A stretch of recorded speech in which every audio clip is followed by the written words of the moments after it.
Welcome to our new podcast. दोस्तों, अगर सपना छोटा होता है तो गली के कोने तक जाता है, लेकिन अगर सपना बड़ा होता है तो दुनिया के हर कोने तक जाता है। और आज हम बात करने वाले हैं एक ऐसे बिजनेस की जो आपको लोकल से ग्लोबल ब्रांड बना सकता है। आज का एपिसोड होने वाला है उन लोगों के लिए जो करना चाहते हैं इंपोर्ट एक्सपोर्ट बिजनेस। तो शुरुआत करते हैं इस एपिसोड की और बात करते हैं मेरे पार्टनर डॉक्टर उपेश सिंह से कि इंपोर्ट एक्सपोर्ट बिजनेस कैसे स्टार्ट करें, कैसे प्लान करें और कैसे उसमें आगे बढ़ें। उपेश, जब भी हम किसी बिजनेस को स्टार्ट करने की बात करते हैं तो सबसे पहले एक बिजनेसमैन के माइंड में आता है कि चलो इंपोर्ट एक्सपोर्ट कर लेते हैं। तो क्या इंपोर्ट एक्सपोर्ट बिजनेस करना इतना इजी है या इसको विदाउट एक्सपीरियंस स्टार्ट करना सही है? आपको क्या लगता है कि आप इसके बारे में क्या बताएंगे? Mega once upon again thank you for this podcast. एक बात तो समझ लो, बिना एक्सपीरियंस के लिए ना दुनिया में कोई भी धंधा नहीं करना है। बिना एक्सपीरियंस के कोई भी बिजनेस नहीं करना है। और एक्सपीरियंस करने के लिए उसके बारे में समझना पड़ेगा, सीखना पड़ेगा, ये बिज़नेस कैसे चलेगा, ये बिज़नेस कैसे होगा। तो डेफिनेटली एक्सपीरियंस बहुत ज़रूरी है। इंपोर्ट एक्सपोर्ट बिजनेस में किन चीज़ों का एक्सपीरियंस, जो मेन पॉइंट्स होते हैं जो हमें स्टार्ट करने से पहले सोचने चाहिए? देखिए, इंपोर्ट एक्सपोर्ट बिज़नेस में सारे रजिस्ट्रेशंस लेना बहुत नॉर्मल चीज़ है। उसके बाद में पोर्ट रजिस्ट्रेशन कराना पड़ता है। प्रोडक्ट सिलेक्शन, कंट्री सिलेक्शन सबसे इम्पोर्टेंट फैक्ट रहते हैं इसके अंदर।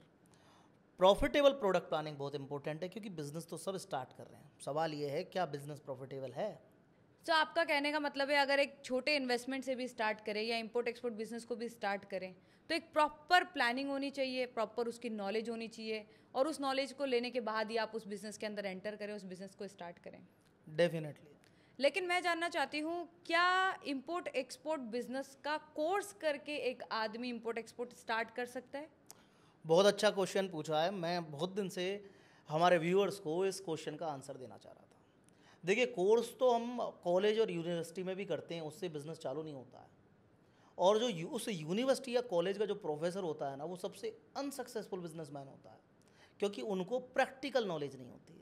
तो कोर्सेज से मेगा कोई बिजनेस स्टार्ट नहीं होता है। लोगों ने दुकानें खोल रखी हैं इंडिया में कोर्स करवाने की। उनका बिजनेस है कोर्स बेचना। वो बस फसल काट रहे हैं। जैसे क्या होता है ना, अपन फर्स्ट ईयर में आते हैं, सेकेंड ईयर में आते हैं, तो कॉलेज वाला क्या सोचता है, अगर ये थर्ड ईयर पास करके भी निकल जाएंगे ना, तो फिर अगली साल ट्वेल्थ पास दोबारा आ जाएगा फर्स्ट ईयर में। तो इनका काम है कोर्सेज बेचना। देखिए, कोर्स बेचने से कुछ नहीं होता, वो एक बेसिक नॉलेज है जो आप यूट्यूब से भी देख सकते हैं, सीख सकते हैं। इम्पॉर्टेंट चीज़ है कि उसके बाद कंट्री सिलेक्शन कैसे हो, प्रोडक्ट सिलेक्शन कैसे हो, प्रॉफिटेबल प्रोडक्ट कैसे हो, बायर्स के साथ डील कैसे हो।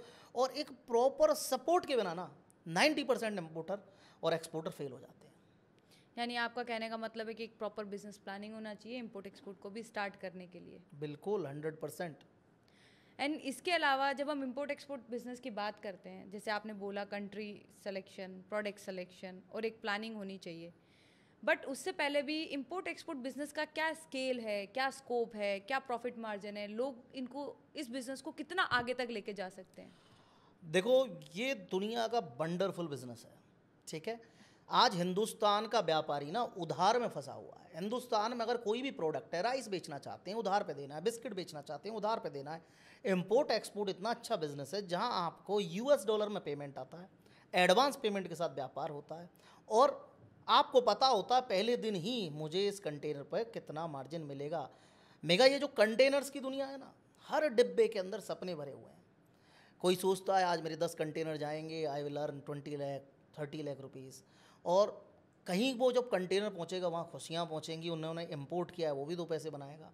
और फाइनली गुड्स ना दुनिया के हर कोने में जाती है। ये सदियों से चलता हुआ व्यापार है और सदियों चलता रहेगा। जो हमारे बचपन में कहानियाँ होती थी ना, कि व्यापारी जाता था मसाला बेचने हिंदुस्तान से और उधर से सोना लेके आता था, सेम इंपोर्ट एक्सपोर्ट, एक्सपोर्ट कीजिए, इंपोर्ट कीजिए और बिजनेस को आगे बढ़ाइए। One of wonderful business, scalable business है। इससे आप बिलियंस ऑफ डॉलर का एम्पायर इजीली खड़ा कर सकते हैं। यानी इंपोर्ट एक्सपोर्ट बिजनेस बहुत ही ट्रेडिशनल बिजनेस है और सालों से चला आ रहा है, एंड इस बिज़नेस की भी शुरुआत एक अच्छी प्लानिंग के साथ की जा सकती है। बिल्कुल डेफिनेटली। तो इस बिज़नेस की अगर किसी को शुरुआत करनी है, स्पेशली उन लोगों को जो मैन्युफैक्चरर्स हैं या मर्चेंट एक्सपोर्टर है जो मैन्युफैक्चर्ड प्रोडक्ट्स को भी एक्सपोर्ट करना चाहते हैं, तो वो इस बिज़नेस में कैसे एंटर करें और वो कहाँ से स्टार्ट करें? देखो मेगा, पहली बात तो कोई भी मैन्युफैक्चरिंग किए हुए प्रोडक्ट को एक्सपोर्ट कर सकता है। और यही प्रोडक्ट ना प्रॉफिटेबल प्रोडक्ट की कैटेगरी में आते हैं साथियों। यानी कि वो प्रोडक्ट जो आपको मार्जिन देंगे वो हमेशा एफएमसीजी गुड्स होते हैं, मैन्युफैक्चरिंग प्रोडक्ट होते हैं।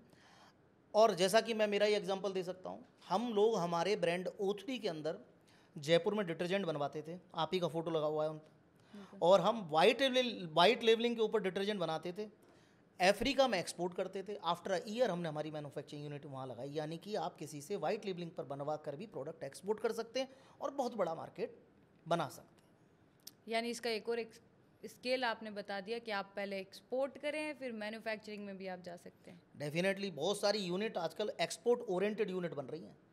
तो मैं तो अपने साथियों को, व्यूअर्स को भी कहना चाहता हूँ, पहले प्रोडक्ट दूसरों से लें रेदर देन फैक्ट्री बनाने के। वो उस फैक्ट्री वाले को भी सपोर्ट मिलेगी, उसका प्रोडक्ट वर्ल्ड वाइड एक्सपोर्ट होगा। और उसके बाद में जब आप एक अच्छे लेवल से आपकी क्लाइंटेज डेवलप हो जाए, 10, 20, 50 कंटेनर जाने लग जाएं, तब आप अपनी खुद की एक्सपोर्ट ओरिएंटेड यूनिट लगा सकते हैं। सरकार ना, इंडियन गवर्नमेंट बहुत सपोर्ट करेगी इसमें।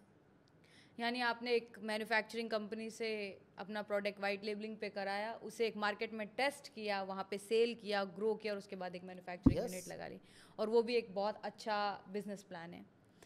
बट फिर भी बहुत सारे लोगों को ये नॉलेज नहीं है कि हम कौन से प्रोडक्ट सेलेक्ट करें, क्योंकि सबसे बड़ा फैक्टर है इंपोर्ट एक्सपोर्ट के अंदर प्रॉफिटेबल प्रोडक्ट, जो लोगों को नहीं पता होते हैं। लोग किसी भी प्रोडक्ट को सेलेक्ट कर लेते हैं और उसमें अपनी मेहनत करते रहते हैं कि हम इस प्रोडक्ट को बेचेंगे, इस पे प्रॉफिट आएगा, लेकिन एक्चुअल में उस पे प्रॉफिट कितना है, एक कंटेनर पे 40,000, 50,000, 1 लाख तक। पर क्या वो ऐसे प्रोडक्ट सेलेक्ट कर सकते हैं जिनके ऊपर प्रॉफिट मार्जिन बहुत अच्छा है, और अगर वो सेलेक्ट करें तो कैसे करें? मेगा वंडरफुल क्वेश्चन है, और इसका मैं बहुत दिन से इंतजार कर रहा था, क्योंकि हमारे पास ना क्लाइंट आते हैं रेगुलर। आज हम 10,000 से ज़्यादा इम्पोर्टर एक्सपोर्टर्स को हेल्प कर रहे हैं इम्पोर्ट एक्सपोर्ट के बिज़नेस के अंदर। अब आप ये सोचिए, सबसे पहले कोई बंदा आता है ना, और ये जितने लोगों ने कोर्सेज़ की दुकान खोल रखी है ना, वो उनको कोर्स बेच देते हैं, पढ़ा देते हैं, और उसके बाद क्या कहते हैं, tomato, potato, onion, rice export कर लीजिए। यानी कि वो प्रोडक्ट जिसमें नन मार्जिन है। और आदमी को क्या सोचता, बजट कम होता है ना, उसके लिए तो सबसे खतरनाक प्रोडक्ट है। क्योंकि आदमी क्या सोचता, मैं राइस एक्सपोर्ट करूंगा, एक कंटेनर पे 60,000, 70,000, 80,000 बच रहा है। टमाटो, पटेटो, ओनियन एक्सपोर्ट करूंगा, बहुत कम मार्जिन है। और आदमी क्या सोचता है, ईजिली सोर्सिंग कर लूंगा, जाऊंगा और मंडी से माल खरीद लूंगा। इनकी लाइफ साइकिल भी इवन कम। हाँ, लाइफ साइकिल भी कम है, रिस्की प्रोडक्ट हैं, पहुँचते पहुँचते कई बार ख़राब हो जाते हैं। लेकिन सबसे बड़ी चीज़ है, मानो राइस तो नहीं होता ख़राब, लेकिन सबसे इंपॉर्टेंट चीज़ क्या है, ये है कि इनके अंदर मार्जिन नहीं है। ये बिजनेस प्रैक्टिकली ये समझाना चाहिए जितने भी लोग कोर्स करवा रहे हैं ना, कि ये प्रोडक्ट तो उन लोगों के लिए जिन पर 2, 4, 5 करोड़ का बजट है। साथियों, जब भी हम इंपोर्ट एक्सपोर्ट करते हैं ना, और इंपोर्ट एक्सपोर्ट में अगर ऐसे प्रोडक्ट चूज करते हैं और आपका बजट कम है, आप 100% फेल होंगे। कहीं जॉब कर लीजिए उससे अच्छा। क्योंकि राइस का धंधा चलता है 2 करोड़ में 20 कंटेनर भेजना, 40 कंटेनर भेजना, 50 कंटेनर भेजना, यानी क्वांटिटी गेम है ये। और तब जाकर आपको 2 करोड़ में कोई 15 लाख रुपए बचते हैं। इससे बेहतर ऐसे प्रोडक्ट चूज करें, एफएमसीजी गुड्स चूज करें, या ऐसे सप्लाई के प्रोडक्ट चूज करें जहां आपको 10 लाख के ऊपर ना, कम से कम नहीं तो 4-5 लाख का मार्जिन तो आए। तो प्रॉफिटेबल प्रोडक्ट सिलेक्शन मेगा सबसे इंपॉर्टेंट पार्ट है। और जितने भी लोग हैं ना, कोर्सेज करा रहे हैं, लेकिन कोई भी ना प्रोडक्ट सिलेक्शन नहीं करवा रहा है और प्रोडक्ट प्लानिंग नहीं कर रहा है, क्योंकि इंडिया में उस तरह के कंसल्टेंट का लेवल ही अभी डेवलप नहीं हुआ है। क्योंकि उसके लिए फील्ड नॉलेज और एक्सपीरियंस होनी चाहिए। हमारी प्रॉब्लम क्या है, हम वो प्रोडक्ट बेच रहे हैं जो हमारे पास है। हमें ये समझना है कि जिसको हम प्रोडक्ट बेच रहे हैं उसको किस प्रोडक्ट की ज़रूरत है। बिल्कुल, ये डिमांड बेस्ड इंडस्ट्री है, और हमें जब यही नहीं पता कि उस कंट्री की, किसी कंट्री की डिमांड क्या है, और हम वहाँ पे एक ऐसा प्रोडक्ट लेके चले जाएं जिसकी डिमांड ही नहीं है, तो डेफिनेटली आप फेल होंगे। और आपने बताया, बिल्कुल सही बताया, जितनी भी कोर्स कंपनीज हैं वो आपको बहुत जनरल प्रोडक्ट सजेस्ट कर देती हैं, जिससे कि आप या तो डोमेस्टिक मार्केट में फंस जाते हैं, या आसपास के मिडल ईस्ट और इन मार्केट के अंदर फंस जाते हैं जहाँ आपको प्रॉफिट नहीं होता है। लेकिन ऐसी कंट्री, ऐसे मार्केट से जहाँ पे आपको बहुत अच्छे प्रॉफिट मार्जिन मिलते हैं, अगर आप एक प्रॉपर प्रोडक्ट सेलेक्ट करते हैं। डेफिनेटली प्रोडक्ट सिलेक्शन चलो एक पार्ट है, एक सेक्टर है, हमने कोई प्रोडक्ट सेलेक्ट कर लिया, बेस्ट प्रॉफिटेबल प्रोडक्ट हमने सेलेक्ट कर लिया, उसकी डिमांड भी हमें पता चल गई। लेकिन फिर अगेन एक सेक्टर आता है कि उस प्रोडक्ट की प्लानिंग हम कैसे करें कि जिस कंट्री में हम उसे लॉन्च करने वाले हैं, उस कंट्री में वो प्रोडक्ट किसी भी स्केल पे फेल ना हो। देखो, उसका बेहतरीन तरीका है, मैं मेरे कंसल्टेंसी प्रोग्राम्स में भी लोगों को बताता हूँ मेगा। और सबसे इम्पोर्टेंट चीज़ क्या है कि पहले एक प्रोडक्ट अगर आपके पास में है तो उस प्रोडक्ट की डिमांड देखिए किस कंट्री में ज़्यादा है। फिर उस कंट्री में फिजिकल मार्केट सर्वे कीजिए, वहाँ देखिए किस तरह का प्रोडक्ट चलता है, क्या क्वालिटी स्टैंडर्ड चलते हैं। मानो इंसेंस स्टिक है, इंडिया में 9 इंच का चलता है, अफ्रीका में 12 इंच का चलता है। आपको ये भी देखना है कि वहाँ 12 इंच का चलता है, लेकिन ये भी देखना है कि उसका फ्रेगनेंस क्या है। ठीक है, अब डिटर्जेंट हमने एक्सपोर्ट किया, इंडिया में 1 साल का एक्सपायरी का डिटर्जेंट चलता है, अफ्रीका में 4 साल का एक्सपायरी का डिटर्जेंट चलता है। तो उसकी क्वालिटी स्टैंडर्ड का आपको बनाना है, तो उसके लिए फिजिकल मार्केट सर्वे करें, वहाँ जाएं, फील्ड विजिट करें, समझें this is the right way. आज जब इंटरनेट नहीं था, आज से 15 साल पहले यही होता था, लोग दूसरे देशों में जाते थे, वहाँ के व्यापारियों से मिलते थे, डील करते थे, और उन्हें पता होता था उस कंट्री का स्टैंडर्ड क्या है। राइट, यानी आप जैसे बोल रहे हैं कि अगर हम प्रोडक्ट सिलेक्शन कर रहे हैं, प्लानिंग कर रहे हैं, तो एक एक चीज़ का ध्यान रखना चाहिए। आप अपनी कंट्री के अकॉर्डिंग किसी और कंट्री को टारगेट नहीं कर सकते, आपको उनकी डिमांड जाननी है, उन्हें क्या चीज़ पसंद है ये जाननी है। जैसे आपने डिटर्जेंट का एग्जांपल दिया, इवन हमने हमारे डिटर्जेंट में फ्रेगनेंस इतनी हाई रखी थी कि वो हमें ही नहीं पसंद आ रही थी, क्योंकि इंडिया में बहुत लो फ्रेगनेंस डिटर्जेंट चलता है और वहाँ बहुत हाई फ्रेगनेंस वाला डिटर्जेंट चलता है। इंसेंट स्टिक की अपन बात करते हैं तो 9 इंच 12 इंच एक फैक्टर है, बल्कि उसका बर्निंग भी वो लोग चेक करते हैं कितनी देर के लिए ये बर्न हो रही है, इससे मॉस्किटोज किल हो रहे हैं या नहीं हो रहे हैं। इवन उसको भी प्लान करना पड़ता है, आप जनरल स्टिक नहीं बेच सकते, आपको मॉस्किटो किलर बेचना पड़ेगा विद भी हाई फ्रेगनेंस के साथ, जो मार्केट में चलेगा, इसकी डिमांड हाई है और पूरी कंट्री के अंदर सेल होगा। तो ये फैक्टर्स भी बहुत ज़्यादा इंपॉर्टेंट है। इसके साथ ही हम हमारे सभी लोगों को बताते हैं कि आप जब प्रोडक्ट सिलेक्शन करते हैं तो लैंग्वेज बहुत बड़ा बैरियर है, क्योंकि हमारी कंट्री के अंदर हिंदी और इंग्लिश में प्रोडक्ट बनते हैं, लेकिन अगर हमने कोई ऐसी कंट्री टारगेट करी जहाँ पुर्तगीज़ चलती है, फ्रेंच चलती है या अरबिक चलती है, तो उसके अकॉर्डिंग हमें वो पैकेजिंग प्लान करनी पड़ती है। बिल्कुल, इवन हमारे पैकेज के कलर डिज़ाइन भी उस कंट्री को कॉम्प्लीमेंट करने चाहिए, इस तरीके से हमें प्लानिंग करनी पड़ती है। तो उसके लिए आप क्या बोलना चाहेंगे? देखिए, मैंने बताया ना कि फिजिकल मार्केट सर्वे बहुत इंपॉर्टेंट है। जब भी आप कोई प्रोडक्ट लॉन्च कर रहे हैं, किसी भी बड़ी कंपनी को देख लीजिए, पूरे एक कंट्री पर सर्वे करते हैं, फिर प्रोडक्ट की प्लानिंग करते हैं, एक ऐसा प्रोडक्ट निकालते हैं जो कंट्री में चले। तो आप भी अपने प्रोडक्ट के लिए कंट्री चूज़ कर रहे हैं तो उस कंट्री की डिमांड के हिसाब से बनाइए। और उसके लिए आपको सिंपल तरीका, सारे साथियों आप सबको बताना चाहता हूँ, बहुत सिंपल है, कुछ नहीं करना है। जिस भी देश में जो प्रोडक्ट चल रहा है, वहाँ के 2-4-5 सैंपल मंगा लीजिए। मानी बिस्किट वहाँ जो चल रहा है, वो अगर वहाँ से 5 तरह के बिस्किट चल रहे हैं जो वहाँ के बेस्ट उस मार्केट में बहुत अच्छे लेवल से जा रहे हैं, उनके सैंपल्स मंगवाइए, जाके लेके आइए।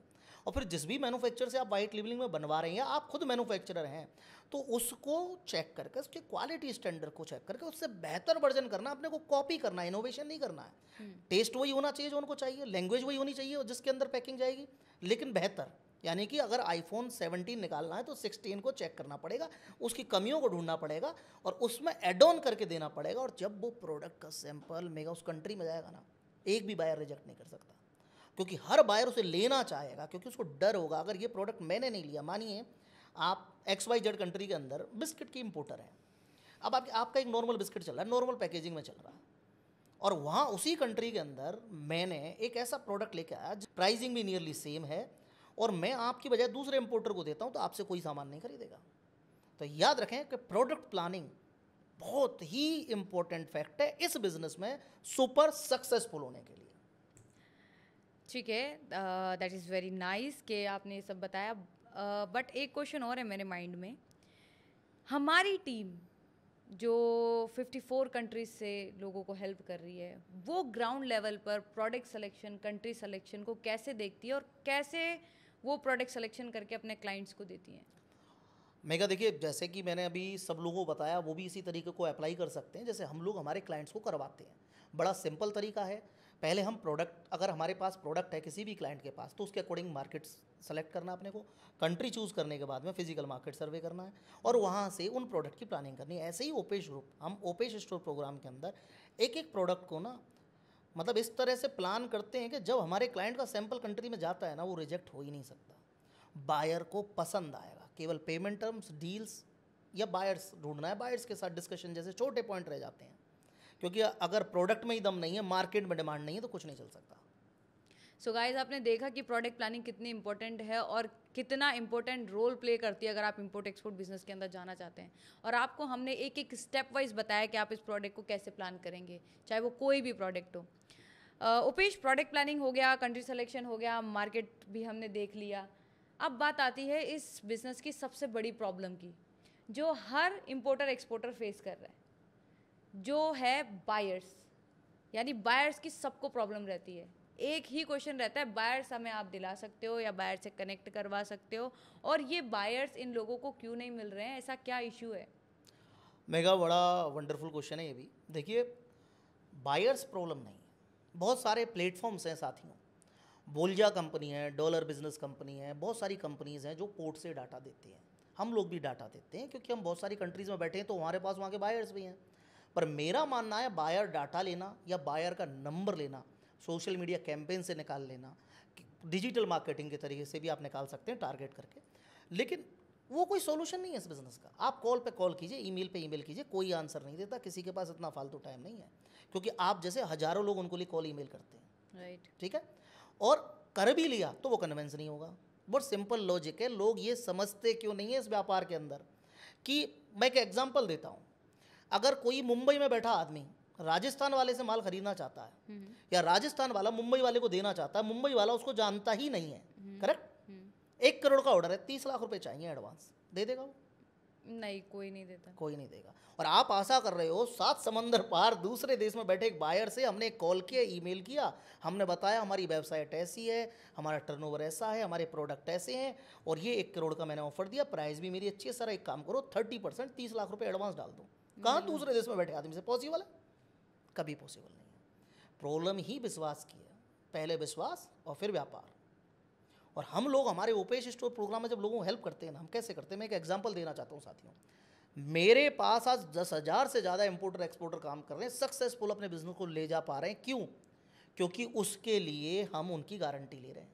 आप ऐसे मानिए, आप कनाडा में कोई प्रोडक्ट एक्सपोर्ट करना चाहती हैं और आप हमारे प्रोग्राम से जुड़े हुए हैं, और अब आप उस कनाडा के बायर को बोलते हैं कि भाई मेरा ऑफिस आपकी कंट्री में है और आप डील कर लीजिए, मुझे 30 लाख रुपीज़ चाहिए, तो ओपेश सिंह आपकी गारंटी लेगा कि हाँ भाई मेरे क्लाइंट हैं, नो प्रॉब्लम, आप इनको एडवांस दीजिए। अगर इन्होंने क्वालिटी प्रोडक्ट नहीं दिया, स्टैंडर्ड का प्रोडक्ट नहीं दिया, आप 30 लाख रुपए मेरे ऑफिस से लेके जा सकते हैं। तब जाकर बायर ना एडवांस पेमेंट देता है। और उसके बाद भी हम तो हमारे क्लाइंट को यहाँ तक सपोर्ट करते हैं, अगर मैंने किसी बायर को वेरीफाई किया है तो फाइनल पेमेंट अगर बायर नहीं देता है तो आप इसी ऑफिस से ओपेश सिंह के पास से लेके जा सकते हैं। यानी कि मैं तो मेरे प्रोग्राम में मेरे क्लाइंट्स को 100% पेमेंट गारंटी दे रहा हूँ, 100% एडवांस में उनकी जिम्मेदारी ले रहा हूँ।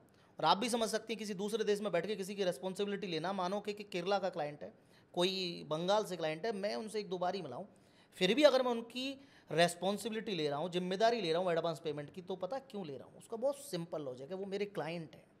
मैंने जैसे शुरू में बताया ना, शुरू में बताया था मैंने आपको कि देखिए सपोर्ट ज़्यादा ज़रूरी है, कोर्स करने से कुछ नहीं होता। जब तक हम कदम से कदम मिला के एक दूसरे का साथ नहीं देंगे ना, तो ऑर्डर्स नहीं मिलते हैं।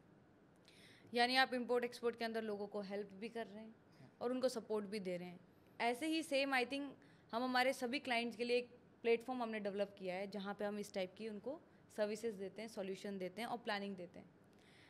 चलो हम उसके बारे में बाद में बात करेंगे, लेकिन एक और जनरल क्वेश्चन है जो हर क्लाइंट हमसे करता है इंपोर्ट एक्सपोर्ट बिजनेस को स्टार्ट करते वक्त, कि बायर आपने दे दिए, बायर का सॉल्यूशन आपने दे दिया, लेकिन उनके पास एक टीम नहीं है, उनको नॉलेज नहीं है, एक्सपीरियंस नहीं है, वो कैसे बायर को कॉल करें, क्या ईमेल करें, प्रोडक्ट सिलेक्शन हर चीज़ हो चुकी है, लेकिन उनके पास एक प्रॉपर टीम नहीं है या वो खुद इतने एक्सपीरियंस नहीं है और उनको स्टार्ट करना है वो बिज़नेस, इंटरेस्टेड वो बहुत हैं, तो उन चीज़ों के लिए हम क्या उनको सॉल्यूशन देते हैं, क्या प्लानिंग देते हैं?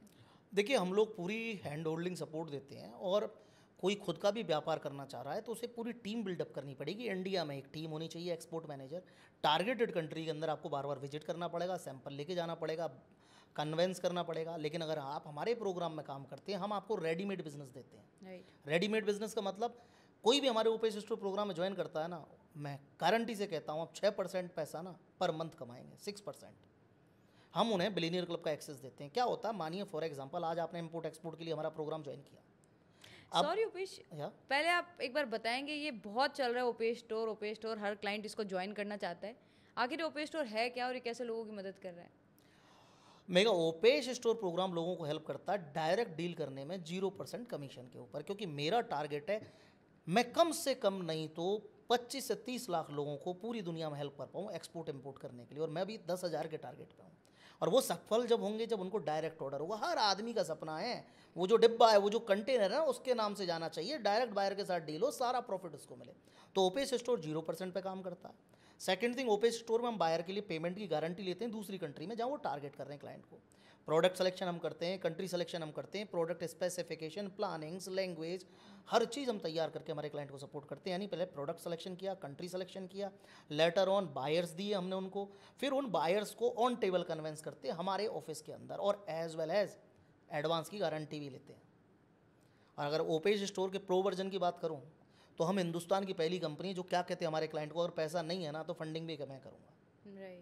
यानी कि आपको रेडीमेड बिजनेस दे रहा हूँ। वर्ल्ड में हमारे ऑफिस का एक्सेस, हमारे एक्सपर्ट पैनल, हमारे एक्सपर्ट टीम आपको मिल रही है, हमारा खुद का इकोसिस्टम मिल रहा है, लेटर ऑन आपके लिए पेमेंट की गारंटी भी ले रहे हैं। और अगर आपके पास बजट कम है, मानो आपने 5 करोड़ का ऑर्डर ले लिया, आपके पास 1 ही करोड़ है, तो ऑर्डर छूट जाएगा। हम फंडिंग करके भी मदद कर रहे हैं कि कैसे भी नहीं हारना मेरे भाई, जीतना है, पैसा कमाना है, हमको मनी मेकिंग मशीन बनना है। That must be a target. हम लोग ना कंपनीज ओपन करते हैं, टेम्पल ओपन नहीं करते। We need profit. तो ओपेज स्टोर प्लेटफॉर्म एक यूनिक प्लेटफॉर्म है और स्पेशली इंपोर्टर और एक्सपोर्टर के लिए बना है। जैसी सर्विसेज वो इंपोर्ट करने में चाहते हैं वैसी उनको मिलती है, और जैसी वो एक्सपोर्ट करने में चाहते हैं सेम वैसी मिलती है। वैसे तो ये बिजनेस है इंपोर्ट एक्सपोर्ट। लोग प्लान करते हैं इंडिया से कि हम एक्सपोर्ट करें, बट ये एक रिवाइव वर्जन पे भी चलता है जो है इंपोर्ट। बहुत सारे प्रोडक्ट लोग इंडिया में इंपोर्ट करते हैं, ऐसे प्रोडक्ट जो इंडिया में बहुत प्रॉफिटेबल हैं और इंडिया की लोकल और बेसिक डिमांड्स है। उन प्रोडक्ट को कैसे प्लान करें और उनमें हम उनको क्या हेल्प कर सकते हैं? देखिए, बहुत सारे प्रोडक्ट आज के टाइम पे इंडिया आते हैं। मेगा, मैं व्यूअर्स को भी बोलना चाहूँगा, बहुत सारे प्रोडक्ट इंडिया आते हैं।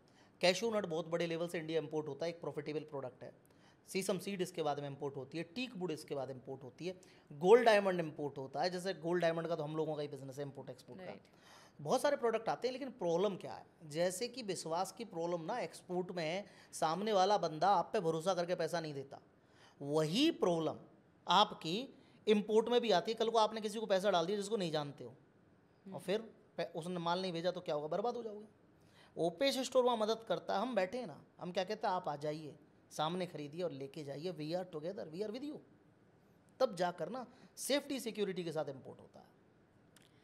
और वो भी मेगा बीच में रोकना चाहूँगा, वो भी 0% कमीशन पे एक्सपोर्ट कर रहे हैं, वर्ल्ड की बेस्ट रेट पे कर रहे हैं, कोई कमीशन नहीं है, डायरेक्ट ऑर्डर है। इंपोर्ट कर रहे हैं, बीच में कोई ब्रोकर नहीं है, डायरेक्ट खरीद के लेके आ रहे हैं। तो तभी तो जाके एक प्रॉफिटेबल एम्पायर खड़ा होगा। सो गाइज, आपने इस पॉडकास्ट के अंदर कंप्लीट इंपोर्ट एक्सपोर्ट की प्लानिंग सीख ली है। कैसे आप कंट्री सिलेक्शन करेंगे, कैसे आप कंट्री को विजिट करेंगे, वहाँ का कल्चर जानेंगे और उस मार्केट को कम्प्लीटली रिसर्च करेंगे। कौन से प्रोडक्ट होंगे, कैसे प्रोडक्ट प्लानिंग करनी है और कैसे आपको इंपोर्ट एक्सपोर्ट बिजनेस के अंदर फर्स्ट स्टेप लेना है। ये सारी चीज़ बताने के बाद भी मैं आपको एक और चीज़ बताना चाहती हूँ जो हम हमारे ओपेज स्टोर के क्लाइंट को स्पेशली सपोर्ट कर रहे हैं। हमारा एक क्लब है बिलियनियर क्लब, और उसमें हम किस तरीके से उनको सपोर्ट कर रहे हैं इंपोर्ट एक्सपोर्ट में भी और इवन एक्स्ट्रा अर्निंग में भी।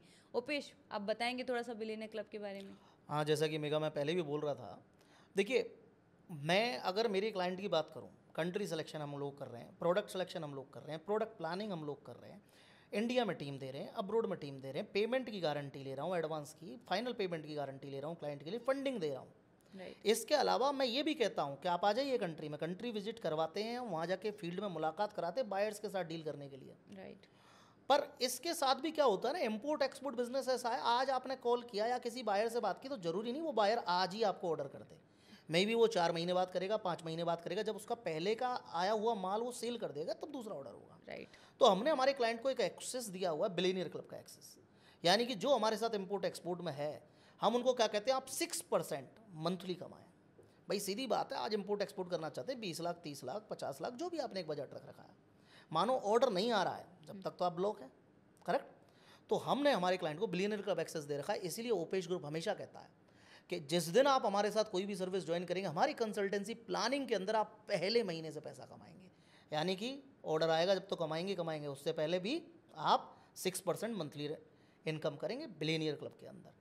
मतलब अगर कोई आज ओपेज स्टोर ज्वाइन करता है तो आज से पैसा कमाएगा, ऑर्डर भी आएगा, पैसा भी कमाएगा, और गारंटी भी मैं ले रहा हूँ, पैसा भी मैं लगा रहा हूँ। यानी ओपेज स्टोर के कंप्लीट इंफ्रास्ट्रक्चर से आप उनको हेल्प कर रहे हैं ऑर्डर्स लेने में भी, इंपोर्ट एक्सपोर्ट में भी, और इवन एक्स्ट्रा अर्निंग में भी। यस। तो जो भी आपके इस प्रोग्राम को ज्वाइन करता है या करना चाहता है तो वो क्या करे? देखिए, मेरा प्रोग्राम ज्वाइन करना साथियों इम्पोर्टेंट नहीं है। अगर आप खुद भी कोई व्यापार करना चाहते हैं, और वर्ल्ड वाइड जितने मेरे ऑफिस हैं वो आपकी सपोर्ट के लिए बैठे हुए हैं। हमारे कभी भी टीम पे कॉल करेंगे, हमारे ऑफिस में कॉल करेंगे, कोई भी चीज़ इंपोर्ट एक्सपोर्ट के बारे में पूछनी, फ्री ऑफ कॉस्ट समझा दी जाएगी। लेकिन आप पर्सनलाइज बिजनेस प्लान बनाना चाहते हैं तो हमारी मिलीनियर प्रोग्राम मीटिंग के अंदर पहले 1-on-1 डिस्कशन करके पूरी प्लानिंग करेंगे। देखिए 20 लाख रुपए लगा के व्यापार चालू करो चाहे 20 करोड़ रुपए लगा के व्यापार चालू करो, पहले उस व्यापार को समझना है, उसके चैलेंजेस को समझना है, डीप डिस्कशंस और प्लानिंग रहेंगी। और उसके बाद अगर ओपेश स्टोर ज्वाइन करता है बंदा तो हमारे साथ शुरुआत कर सकता है। Welcome any time always. So guys, आपने देखा कैसे इंपोर्ट एक्सपोर्ट बिजनेस बहुत ही प्रॉफिटेबल बिजनेस है और आप उसको कितना स्केल कर सकते हैं, कितना प्रॉफिट बना सकते हैं। और ओपेश स्टोर के साथ, ओपेश कंसल्टेंसी के साथ आप इस बिज़नेस के अंदर फर्स्ट डे से अर्निंग कर सकते हैं। तो अगर आपको इंपोर्ट एक्सपोर्ट जैसे बिजनेस के अंदर आना है, एंटर होना है और स्टार्ट करना है तो आप हमारी टीम को कभी भी कॉन्टैक्ट कर सकते हैं। हम इसी टाइप के नॉलेजेबल वीडियोज़ और बिजनेस अपॉर्चुनिटीज़ आपको बताते रहेंगे। तो देखते रहिए हमारा podcast. Thank you so much. See you.